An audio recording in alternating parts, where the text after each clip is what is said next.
Hello বন্ধুরা, আমি রূপম এসে গেছি তোমাদের সাথে নতুন আরও একটা ভিডিও নিয়ে। তো আমি জেনারেলি খুবই কম ভিডিও দিই, আর এটা দেওয়ার একটা কারণ হচ্ছে আমার ঠিকঠাক টাইম হয় না। আমি গার্ডেনে কাজ তো করি, কিন্তু টাইম মেনটেন করতে পারি না, সেই হিসেবে আমি ভিডিও ছাড়তে পারি না।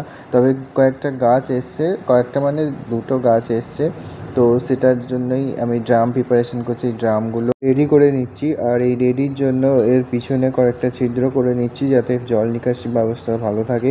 যে কোনো জায়গায় তোমরা গাছ লাগাও, সেখানে তোমরা আগে ভালোভাবে দেখে নেবে যে জল নিকাশি ব্যবস্থাটা খুব সুন্দর যেন থাকে, নাহলে গাছ বাঁচবে না।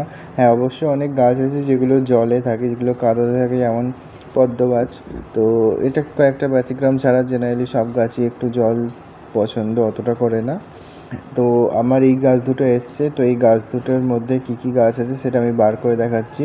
তো এটা প্রচণ্ড ভারী একটা পাইপের মধ্যে খুবই সুরক্ষিতভাবে এসছে। তো এর মধ্যে কী কী গাছ আছে তোমরা যদি কেউ গেস করে থাকতে পারো এখনও অবধি, তো আমি তাদের গেসের সাথে মেলাতে চাই। তো এর মধ্যে জেনারেলি দুখানা গাছ আছে, আর এই গাছের মধ্যে দুটোই আমার গাছ আছে, তাও আমি অর্ডার করেছি। একটা হচ্ছে পেয়ারা গাছ আর একটা মালবেরি গাছ। তো পেয়ারা গাছের সব পাতাগুলো ঝরে গেছে, দুখানা বেঁচেছিল, আমি ঝরিয়েই দিলাম। আর গোড়ার দিকে কয়েকটা পাতা বেরিয়েছে, আসলে এটা গ্রাফটিং করা, তো গ্রাফটিংয়ের তলা থেকে যে পাতাগুলো বেরিয়েছে সেগুলো আমি হাটিয়ে দিলাম। আর যে নতুন গাছটা আছে সেটা আমি রেখে দিলাম। তো আর এটা মালবেরি গাছের তো কিছু নেই, মাথার দিকটা একটু ভেঙে গেছে, তো এটাই আমি একটু ঠিক করে দিলাম।